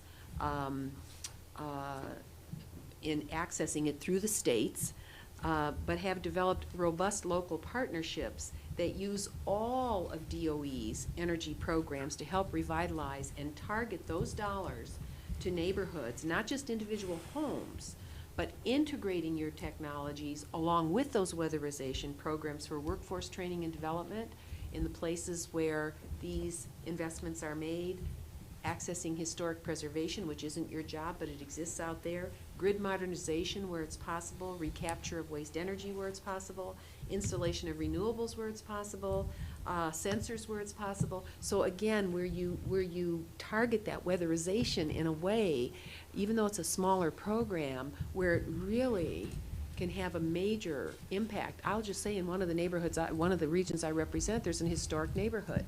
And unfortunately, the weatherization program, I mean, it comes in and it does its thing, but what it could do, if it could link these other assets that you have and other partners, could do so much more. And it seems to be unable to do that because the dollars flow through the state, and the state's a long way from neighborhoods at the local municipal level, let's say. So do you have any examples where that broader approach has been taken to your knowledge? So I would again say this is an active conversation at the department. We understand the importance of addressing communities as holistically as possible. I would point to one of the parts of our budget, which is in the Office of Weatherization and Intergovernmental Programs. We are asking for a community-oriented program where we could integrate this more holistic thinking in terms of solving the issues that are facing communities and really focusing on neighborhood revitalization opportunities where clean energy can really help be part of that that goal. Literally, I represent neighborhoods where there is waste heat right near these homes, and there is no thinking about how to work with industry. The weatherization program comes in here and it's all this stuff. It doesn't connect at the local level. So I would urge you, we put extra money in the budget for 2016 for weatherization. Yes. And I don't know if your authority allows you to try to create some pilots around the country or where you try to integrate programs. Please let me know if something prevents you from doing that, but I don't think you're having maximum impact. Well, we will certainly take those words. And again, we are thinking through how to field an effort with partners across the country so we can bring those partnerships together. When the weatherization program does have very strict rules in terms of when money is put into the weatherization program, it goes out in formula allocations, to help the states with the community action agencies deliver the weatherization services. And I think we look at the weatherization program as a very important network and set of activities that are happening in the community, but we agree with you about the importance of a broader set of partnerships that can leverage that or bring other things to the table to help these communities. So again, we're actively thinking this through and would love to come back and talk with you once we've done a little bit more thinking. Thank you for your openness to that. Very, very much. I think we could do something to modernize what's happening out there in the country. And finally, in terms of industrial, I'm going to change the subject to industrial assessment centers, Dr. Orr. I'm glad to see the ongoing support for these, and I would like to hear a little bit more about it, but I wanted to put this in on the record this morning. I probably represent one of the largest automotive platforms in the country. I represent the largest Chrysler Fiat plant on the continent with the manufacture of the Wrangler and the Cherokee. I also represent General Motors, a sole transmission facility where we've moved from V4 to V6 to V8, and we're going up to V10 and becoming more energy efficient, serving all of its product lines. I represent GM stamping plant at Parma, Ohio, also, which is, I think, all of my automotive plants would benefit by your expertise in helping them save on their energy bill. But, and those components go into the Cruise, one of our most efficient GM vehicles. I represent Ford's breakthrough EcoBoost plant at Brook Park, very important in the energy efficiency of Ford. And also I represent their heavy truck plant at Avon Lake, Ohio, that was repatriated from Mexico. So it would be great to have some kind of a forum where we could look at the combined energy use. One of the GM plants has put a solar roof on their facility, but to help these companies, which can go global at any point and outsource their production, to look at energy and figure out, hey, what can we do here to secure this manufacturing, critical manufacturing for our country. So if there's something you could do through this industrial assessment center to look at corridors like this. Just down the road is the General Dynamics tank plant. We have big manufacturing in our region, and ask the question of how does the industrial assessment center, how could they be used to analyze a region like this one from this heavy manufacturing energy standpoint? Does that program, does it have an ability to do that? I actually would like to ask Kathleen to respond to that, if you don't mind. We can take that on. Certainly the industrial assessment centers have the opportunity to help small and medium facilities look for energy savings opportunities generally within the region, right? So they are a regional type center. In addition to the industrial assessment centers, we have efforts as Dr. Orr was referring to earlier, where we will work directly in partnership with major companies to help them better understand and manage their energy use through things like our Better Buildings, Better Plants effort.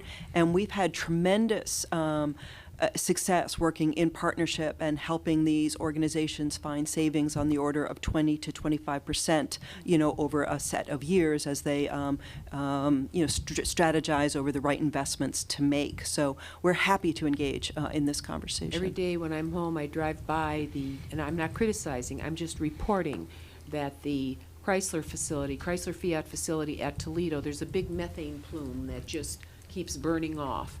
And I see that and I go, is this really the best thing we can do? And I keep looking at what's going on across the region and in these big plants. And so I will look forward to that. And I thank the chairman for his forbearance on this. It's really important to our area. I haven't heard a problem here that a small modular reactor couldn't fix. Mr. Fortenberry?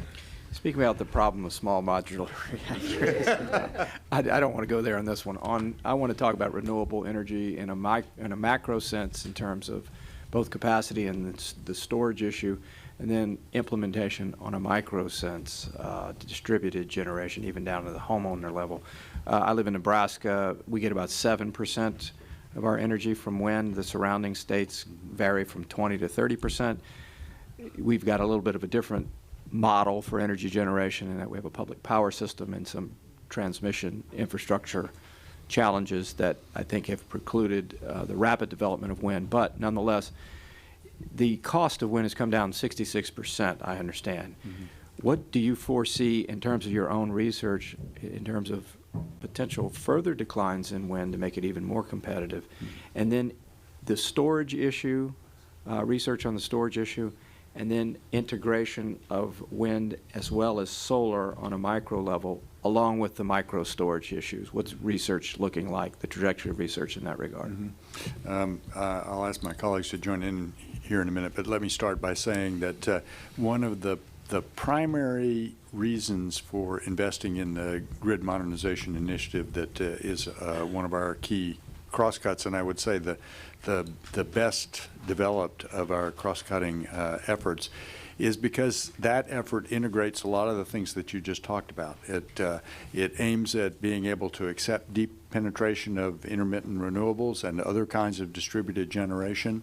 It aims at providing a variety of balancing options. So one of those, of course, is storage. Grid scale battery storage is one way to provide that, but demand shifting is on some time scales incentives works. for demand or incentive pricing for so to that's shift a place demand. where the market needs to. We need a better market mechanism to recognize. So basically, you run your dryer at night. Well, yeah, and get a credit for that. And in my case, at my house in California, I have time of day pricing, and I also have some solar cells in the backyard. So I fix it so that we don't run the dryer in the high cost period of that. But we need to do. I mean, it's an interesting system of systems. So particularly as we have microgrids that might generate power mostly on their own and be able to deal with a crisis, for example, or a disruption, but then be able to come back online in a reliable and straightforward way. So define microgrid. Well, microgrid, it could be as small as a good-sized building, but it's often an area of interconnected Are there things that efficiencies in could operate microgrids? on its own. I mean, I think that's where we're at now in terms of we shifted to the concept of distributed generation, and there's been some mild implementation of that. In California, it's more possible with solar than where I live. But at the same time, if it was cost affordable, feasible, why not think about, particularly in new home construction, becoming your own micro energy farm through a combination of not only wind and solar, micro wind, but also geothermal. And I understand there might be on the horizon solar panels that basically look like windows now that are translucent, and that takes care of this problem of aesthetics as well. Anyway, just speak briefly, if you could, to the technologies that are on the horizon for storage that'll further empower integration of renewables into the overall portfolio, and then drop prices that make it more feasible for micro systems to develop? I mean, where are we at in this? Yeah, so- that's the core of my Yeah, question. we're in the middle of that process. In terms of batteries for grid scale, there are some things called flow batteries, for example, that if you wouldn't want to put these on a vehicle, but where they basically do an electrochemical reaction and store the products in tanks. So you need space to do this, but you can do really big quantities there. But the people are looking at other kinds of battery storage and battery chemistries for that sort of thing as well. That's different from the other end of the scale, where on a vehicle, what you care about is the weight and volume of that battery, and it's much smaller. So what's the time horizon on the integration of these technologies in reality into the markets? Well, Pat Hoffman's troops are busy. We have a significant boost in the energy storage for some demos in 2017 to go test some of these ideas.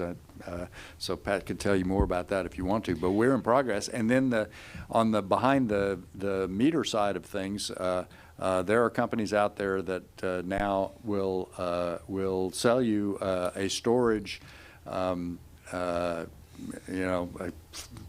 kilowatt hours that might allow you to generate power from your solar system at your house during the day, and then use that to power your house at night, or So just through the accounting methodology. Yeah, well, yeah, and again, if it involves time of day pricing, there would be incentives to be able to shift your load there. So it will be very interesting to see how the market values these things and how this plays out. But the technology pieces of there are starting to be there. I mentioned this to the Secretary, and I'll defer to you for just a moment. I integrated a geothermal into my home. My home's about 25 years old. So I was glad to do that. I want to make advances in this regard. The payback period is probably on the outlying end of the spectrum, 10 years. It might be as early as 7.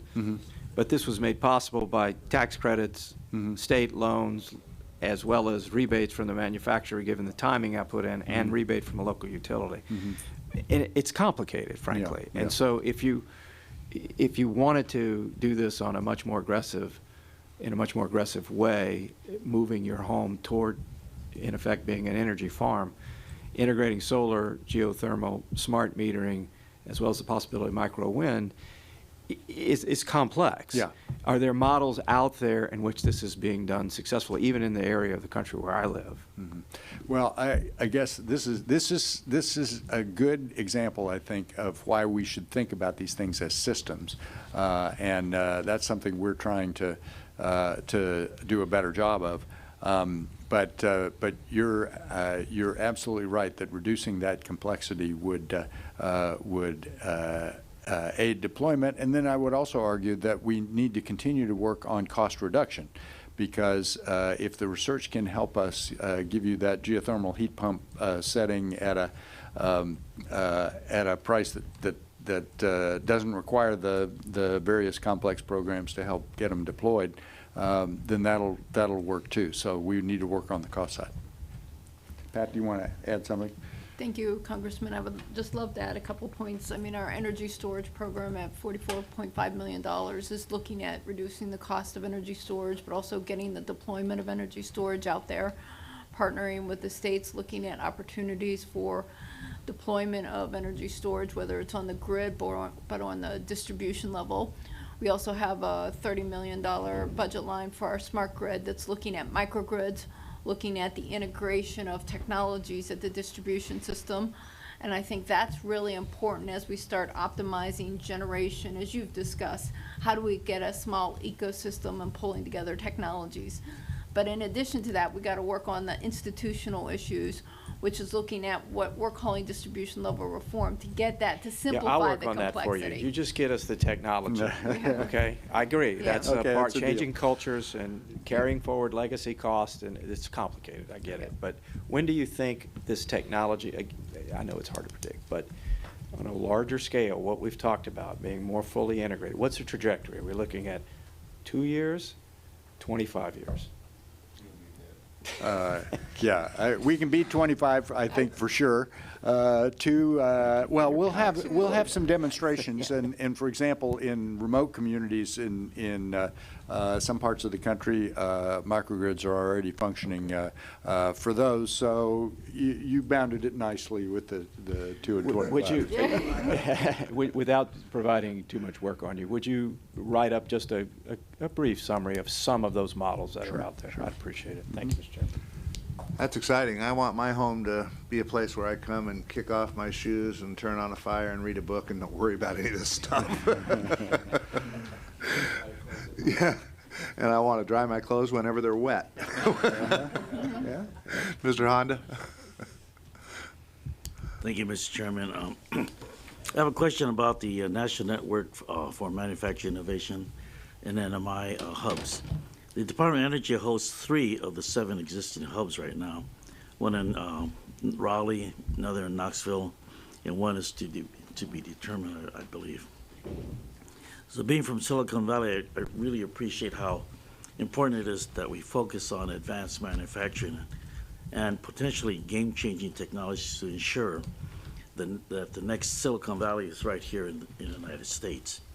So I was curious of what is the current status of DOE's NNMI centers, and what are some of the successes from these centers, and then how many DOE-led centers do you envision in the full national network of 45 planned hubs?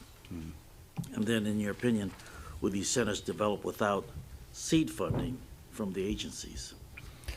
So, thank you for an interesting and complicated question, but let me do the specifics first. So, as you observed, we have 3 in progress. We're working on defining 2 more for this year, and then we've requested in FY17 funds for a 6th.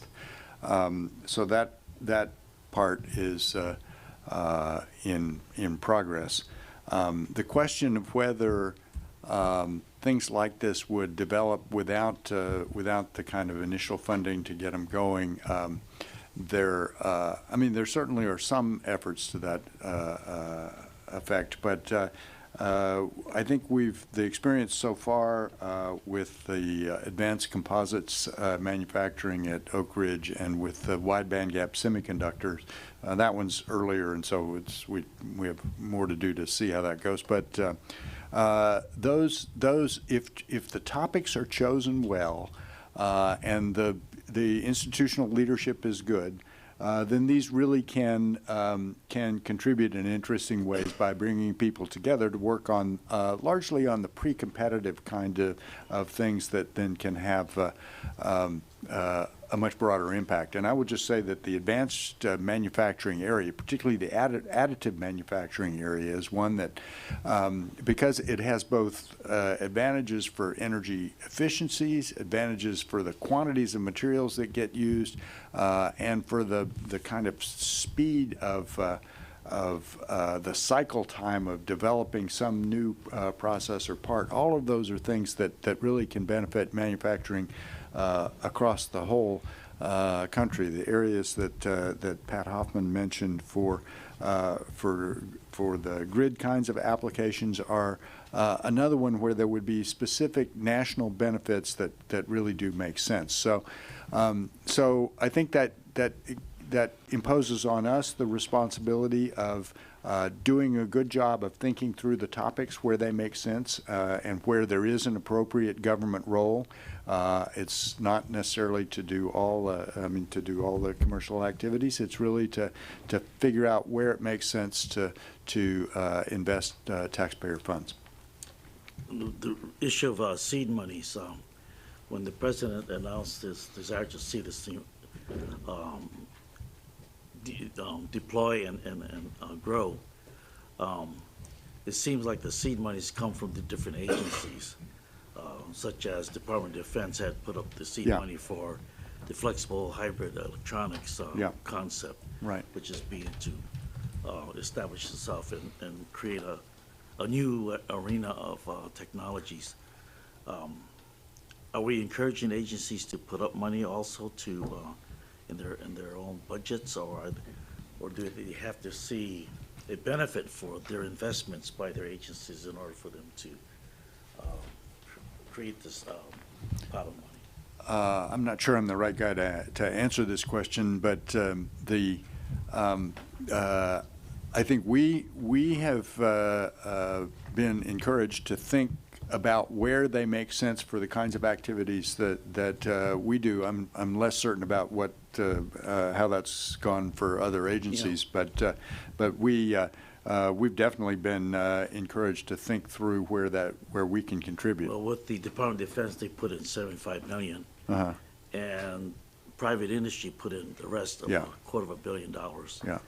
And I think that they saw a lot of benefits for folks who have solutions to problems that they're looking for. And the DOD has problems for which they're looking for solutions, so that marriage seems to be pretty good in terms of the that area of flexible hybrid.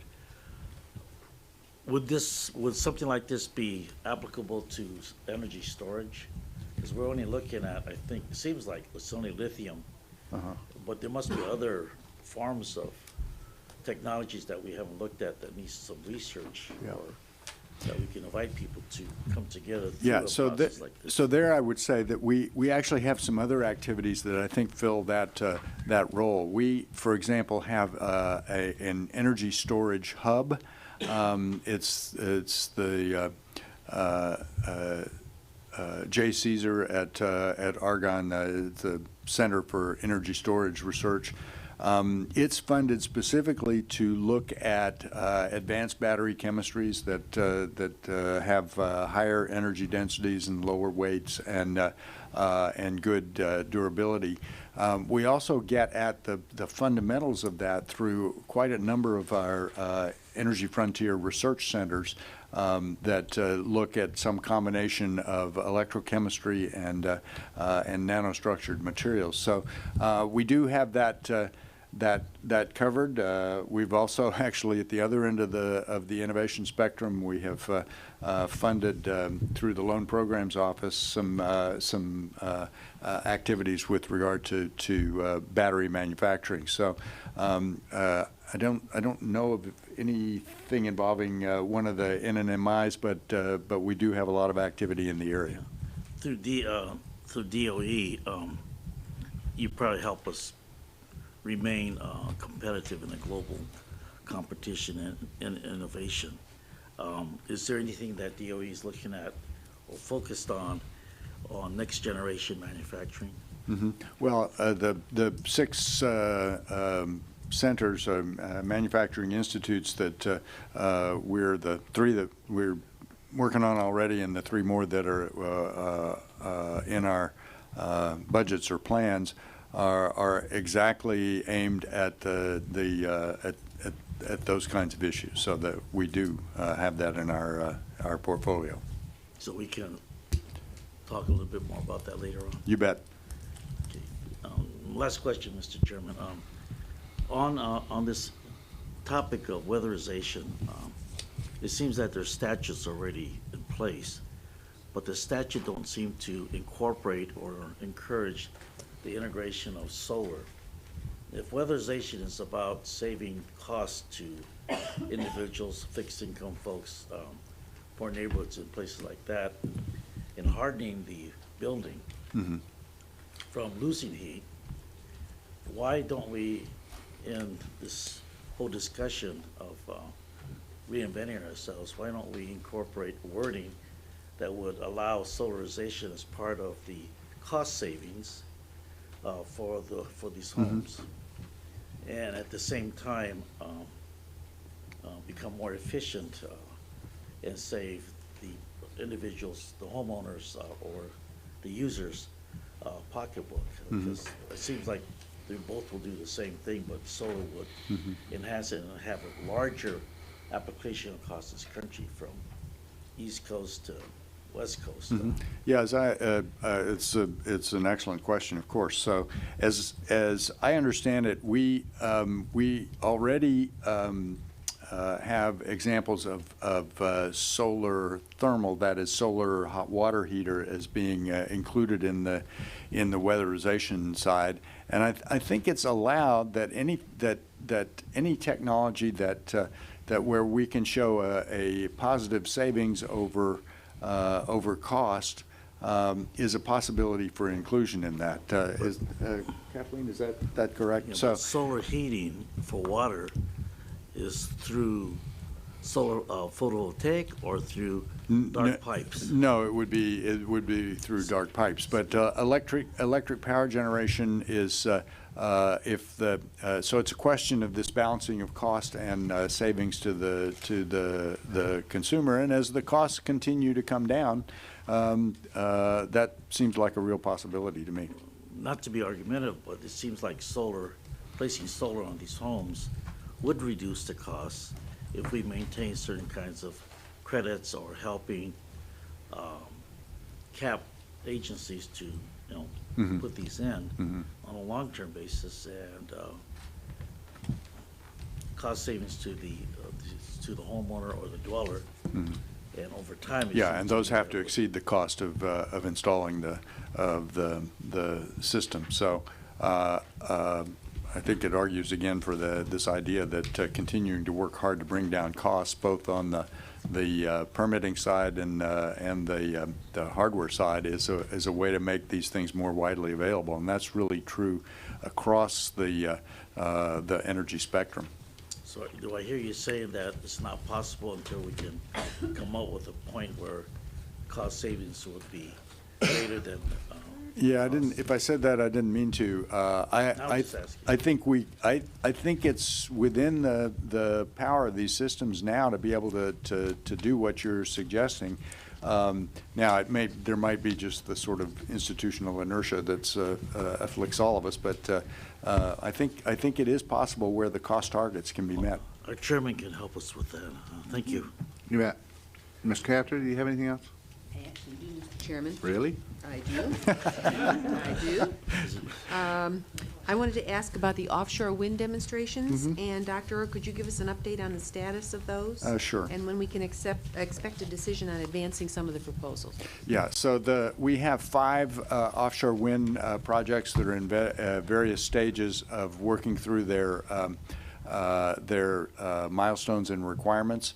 The next 3 are in the second period of that, and 2 more are alternates and are in the primary period. We will evaluate all of those this spring, and we expect the next decision point is in May.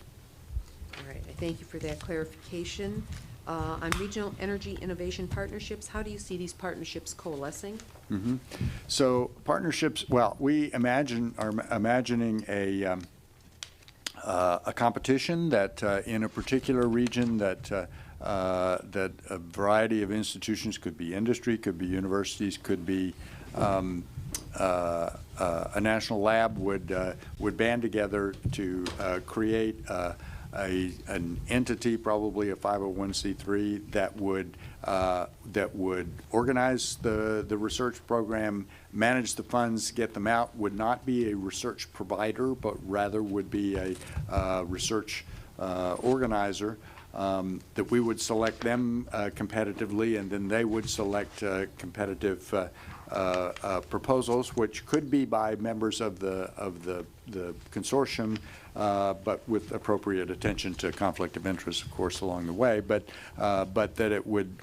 these would be focused on areas of regional interest and innovation at the regional scale, but at the same time would take advantage of the intellectual assets that exist in the area. And you would have to wait for your 2017 budget in order to implement that. There's nothing in the 2016. Yeah, that's right. Okay. On vehicle technologies, let me ask, do you have examples of successful examples of where natural gas has been integrated now into major fleets, truck fleets? I know there is quite a bit of, there are truck fleets around that do that now. Ruben, do you want to say a word about that? Ruben Sarkar. Yeah, through our Clean Cities program and through our National Clean Fleet partnerships, where we partner with a number of the large corporations like Frito-Lay, Coca-Cola, and others, we've seen a considerable amount of natural gas deployment and have done a number of case studies to demonstrate the benefits of natural gas deployment. I don't have the exact numbers offhand, but we do track how much natural gas penetration we've had through our efforts, how much petroleum displacement we've achieved, and we continue to do a lot of activity on the deployment side of the equation. We also do a lot of research and demonstration on the dual fuel side in the Class 8 truck space to see where we can displace additional diesel through implementation of dual fuel technologies as well. All right. What about public fleets, bus systems, or post office vehicles? Do you have any, is there any activity there on the gas side, natural gas side conversion? We haven't done as much on the deployment side in the public transit sector. That normally goes to DOT. We do provide technical assistance, case studies and information that allow people to make good decisions about adoption of alternative fuels, but not as much deployment and research on public transit. And then your second part of the question was on? Post office. Post office. We engage with the post office to advise them on technology adoption as part of their RFP proposals, but we don't direct it. We generally provide them a basis for information, whether it's alternative fuels for electrification or natural gas, but we don't actually fund deployment activities with the U.S. Postal Service. Does your legislation not allow it? I would have to check on that. Okay. Normally, we're in an advisory capacity, and that the U.S. Postal Service does their own separate RFPs the way it's structured, and that all we do is provide assistance and guidance. Okay, I appreciate that very much. And my final question will be, Dr. Smith has sat there, Secretary Smith has sat there today. He hasn't been asked very many questions. And, I know he's disappointed by that. And in view of the emphasis that's being placed in other places in the budget, what can you tell us about fossil fuels and your priorities in this budget? Well, thank you for the question. So the center of our research and development budget is on carbon capture and sequestration, which we think is still a very important part of the challenge of ensuring that all of our sources of domestic energy, including coal and natural gas, are relevant in future energy systems. Our budget is a slight increase from last year, going from $869 million up to $878 million. The coal capture systems are also going up slightly. Total capture budget for coal going from $131 million to $139 million. In addition to the coal capture budget, we've added a line for capture for natural gas systems, and would like to point out that indeed is in addition to the existing budget for coal capture systems. So we've maintained our focus on coal capture, and in addition, we'll be doing some additional research and development on capturing CO2 from natural gas-fired systems that will benefit our understanding of how to reduce emissions from coal as well. So that's the center of our program. Where are the majority of those coal capture systems installed? Where are they? Well, so this is a new area of innovation in terms of deployment. There's a couple of major demonstrations that the department is working on, one in Mississippi and one down in Texas. There, of course, are coal-fired power plants throughout the United States, which are going to be candidates for retrofitting, so that you can take those systems and reduce the greenhouse gas emissions that are coming out of the coal-fired systems. So there'll be coal-fired power plants throughout the United States that will be candidates for this technology. I thought of one other question, Mr. Chairman. Does the Department of Energy have a list by state or region of waste heat facilities generating a great deal of waste heat, and what type of waste heat it is? Good question. I don't know if we have it by waste heat, but we certainly do have a nationwide list of big CO2 sources, and they're pretty likely to be connected. So it wouldn't be hard to get you actually EPA maintains a list of and we do have a list. I'm sure we have a list of all the power plants around the country. So they'd be a primary location to go look for thermal energy that was not being captured. And what about steel plants? Steel plants would also be candidates there. I'm sure. What about refineries? Refineries, well, we certainly know where they are. The refineries, because they use so much energy internally, they tend to be more organized around making sure that they can use the waste heat that they generate. So, what about a 100-megawatt natural gas plant? well, that would, sure, there's a lot of thermal, sort of low-grade thermal energy that comes out of the cooling of the downstream end of the steam turbines. Yes, I'm very interested in, this is very hard information to obtain, I would like to let you know, and it's very important for our region's economic growth to know where these waste heat sources are. But where does one go? Do you have to call every company? Well, I bet that EIA, the Energy Information Administration, they must have be able to estimate where they might be. Yeah, I would think so. Right, we'll have to do some checking to make sure. I'm not promising something I can't deliver, but let us look at that. All right, thank you so very much. Thank you, Mr. You Chair. bet. One source of heat waste is that hamburger waiting in my office. I'm gonna have to reheat that.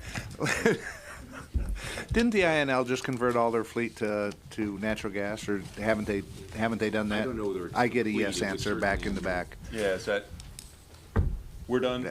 We're done. Okay. Last year, your office, John, developed the GAIN initiative to make it easier for industry to utilize the department's state-of-the-art infrastructure in order to help commercialize advanced nuclear technologies. Can you update the committee on those efforts in the previous year and what kind of activities will be supported in 2017? Yeah, thank you, sir. And that initiative, I should point out, grew out of some really good work done by the Idaho National Lab. I think I saw Todd Allen back there, who led an effort to work with Oak Ridge, some of the other labs, and in universities to work with this community of innovators in advanced nuclear that has grown up over the last several years. You may have seen the recent reports talking about dozens of small companies capitalized to the tune of more than $1.5 billion in private money, now trying to work both fission and fusion concepts towards commercialization. The input we received from those companies was that the thing they needed the most out of DOE was the ability to access the capabilities that exist within the system, the reactors, the hot cells, the data, the codes, and the brain power that exists within the DOE system. And so GAIN was set up to establish a very convenient, streamlined way for these companies to access that series of capabilities. So what's been happening over the last several months is building on the work that we did through our nuclear science user facilities, where university researchers and others can come in through a single portal and access capabilities around the system. We're now working to build that to make it easier for industry to use, because of course when you bring industry in, you've got more challenges like intellectual property protections that you've got to deal with. But so we're building on that. The Idaho National Lab, Oak Ridge, and Argonne are kind of the core of this, and are working together to get in place a series of agreements that we'll need to have so that we can provide rapid access into the system for these private companies. We're also hearing interest from international partners. And of course, we do a lot of collaborative R&D. Other countries are coming to us and saying, hey, we've got capabilities that may help fill in gaps in the U.S. capabilities. Maybe we can come up with some sort of an international arrangement. So we're trying to round that out. In the budget specifically, we've got $1.5 million that's tied just for GAIN administration. We've got another couple $1 million that we would assign for the continuation of this voucher program. You may have seen just yesterday we announced the first round of availability of funding, just a couple $1 million. We expect to award maybe 10 vouchers, but it'd be $200,000 a piece, roughly speaking. Provide these companies some funding again to serve as the lab side of a CRADA. So they bring $50,000, we bring $200,000, and all of a sudden they've got $250,000 worth of access to the labs. An idea which I should say really EERE and Dave Danielson's shop pioneered. We just learned from it. and really through the coordination efforts that Dr. Orr's office has gotten us all engaged in. So those are the types of things that we'll do under the 17 budget to try and help some of these companies get to the point where they can commercialize some of these advanced reactor designs. So pretty exciting times. Great. Thank you all for being here today. Let me tell you just briefly the challenges we're going to face in this committee, and explained this to the Secretary yesterday that he's well aware of and knows, is that the budget submission by the administration calls for about a $650 million increase or something like that over last year. But in the energy and water environment that we have to deal with here, they use some, for lack of a better term, gimmicks to get the $650 million increase. I'm not saying it's unique to what they've done. I've seen it happen time and time again with every budget submission from every administration or every governor that I've ever seen. And that's kind of the way it works, but we have to deal with it in reality when we put the budget together. So we're going to have difficulty there. Secondly, the Mission Innovation Initiative is the 21% increase, or a couple $2 billion or somewhere in that neighborhood. And then they underfunded the water in the Department of the Army Corps of Engineers by over $1 billion that we're going to have to find somewhere, because they know that they can underfund it because they know we're going to plus it back up, because Congress is not going to sit still for it going down $1 billion. And that's the challenge we face in trying to address both the overall budget and address this Mission Innovation Initiative, and try to find the resources for that. And then within our committee, I'm certain that there's going to be some rebalancing, maybe is the best term, of how those funds go in this Mission Innovation Initiative as we put this budget together. But we will look forward to working with you to address that. Pass our best along to Mr. Danielson. We wish him and his family the best. We know that there are more important things in this world than being here before this committee. So we certainly understand that and wish him the best. And lastly, John, I wouldn't say this if Mr. Fleshman's staff wasn't here, when he says to look at NE's budget and how much of it goes to Oak Ridge. Remember, they have the science budget. So don't be taking too much of that NE budget and sending it to Oak Ridge. Oak Ridge is a great place, a great laboratory that does great work.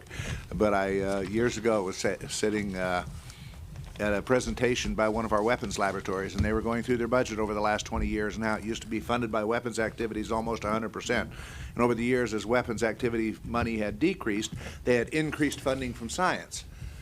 And they were very proud of that. And I'm going, wait just a minute. You're taking that money from other laboratories, when they don't have access to the weapons money that you have. So it is a challenge between the laboratories, but it's a good challenge. But be real careful there. Thank you all for being here, and thank you for the work you do. It's both challenging and exciting. So we look forward to working with you as we put this budget together. Thank you. Thank you. We're adjourned.